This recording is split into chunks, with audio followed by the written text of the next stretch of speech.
Peace. Thank you for answering the call of spirit by providing this ceremonial platform to celebrate ourselves.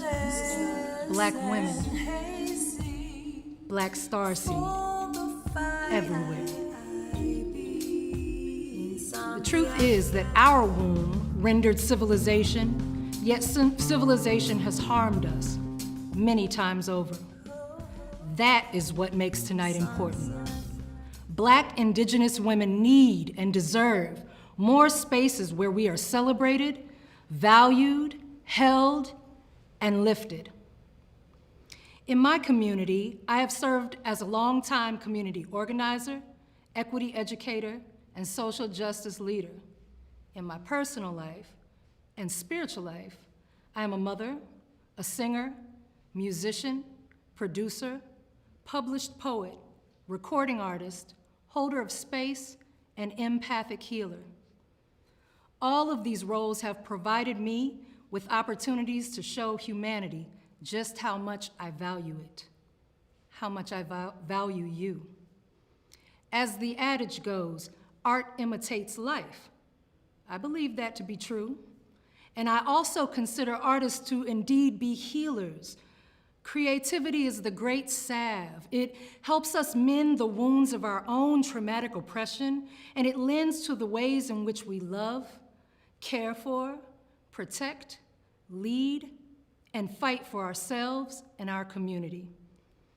In this lifetime, I entered our planet obviously with some sense of urgency and zeal, given the fact that I was 2 months premature, the smallest baby in the nursery, but the loudest, from what I've been told.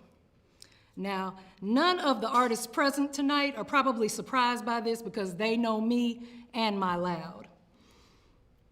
But who I want to focus on tonight is not really me, but rather the line of Black Starseed mamas that I come from. Some are now ancestors, and some are still on this side of the veil. You see pictures of these lovely women in the slides.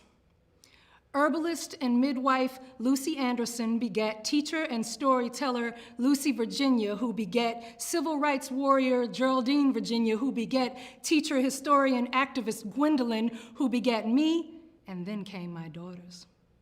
Each of these women elders were and are quintessential models of truth, social consciousness, empathy, compassion, service, and stewardship in community. From them, I learned how to lean into both my identity as a Black woman and my responsibility to leave the world a better place than when I entered it.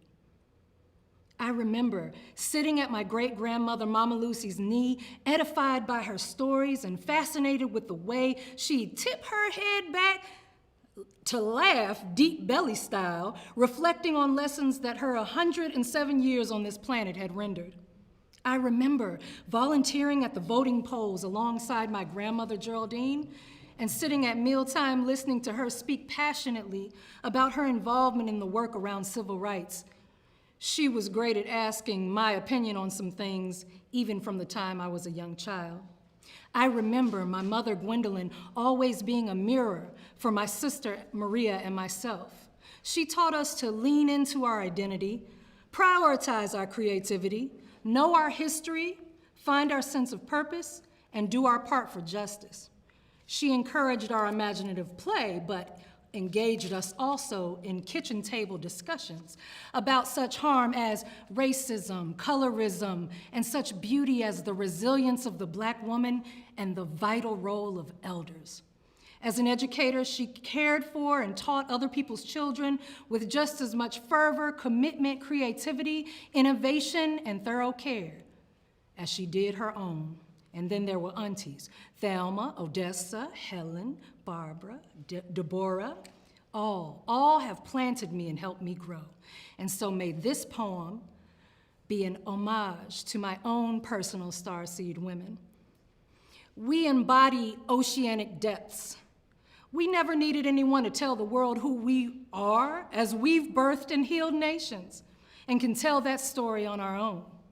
Celestial circuits are wrapped in our curl pattern. Ceremony and song guide the stride.